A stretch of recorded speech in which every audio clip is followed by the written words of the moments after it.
नमस्कार, आपण आता करत आहोत अंडा करी। हा कांदा चांगला लाल होईपर्यंत परतायचा आहे। हा कांदा आता थोडा परतलेला आहे, त्याच्यामध्ये हे लसूण टाकूया। हे 7-8 पाकळ्या लसूण आहे। हा अद्रकचा तुकडा आहे, तो सुद्धा याच्यामध्ये परतून घ्यायचा। आता याच्यामध्ये मी 2 टमाटे कापून घेतलेले आहेत, ते याच्यामध्ये टाकायचे।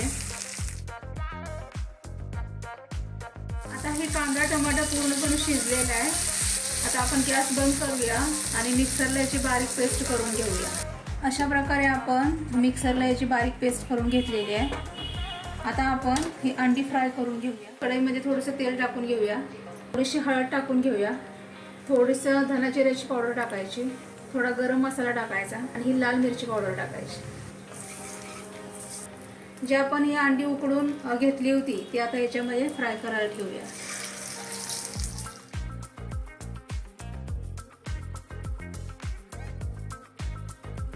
आता ही अंडी आपण पलटी करूया। दोन्ही बाजूनी अंडी चांगली फ्राय करून घ्यायची। आता ही अंडी फ्राय झालेली आहेत, आपण त्यांना एका प्लेटमध्ये काढून घेऊया। आता याच तेलामध्ये 1 तमालपत्र टाकायचं, दालचिनी आणि 2 लवंग घेतलेले आहेत, ही सुद्धा याच्यामध्ये टाकायची। आता या तेलामध्ये पहिलं थोडीशी हळद टाकायची, एक अर्धा चमचा हळद टाकायची आणि एक अर्धा चमचा लाल मिरची पावडर टाकायची आणि हे परतून घ्यायचं।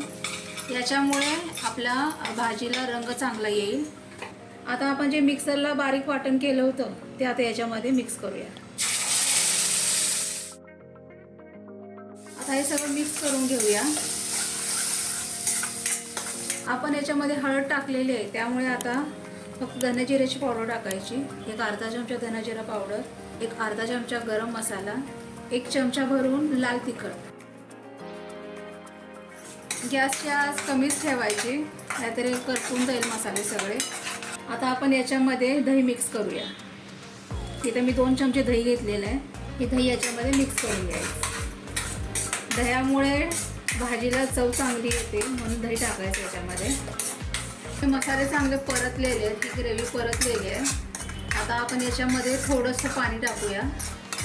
आपण मिक्सरला बारीक वाटण केलं होतं त्याच्यामध्येच थोडंसं पाणी टाकून ह्याच्यामध्ये मिक्स करायचं, थोडंच टाकायचं पाणी। आता एक 10 मिनिटांसाठी आपण ही ग्रेव्ही शिजायला ठेवून देऊया।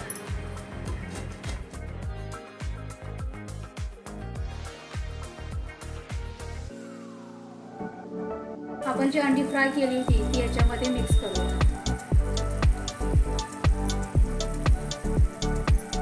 आता याच्यावरती कसुरी मेथी टाकायची आणि थोडीशी कोथिंबीर टाकायची।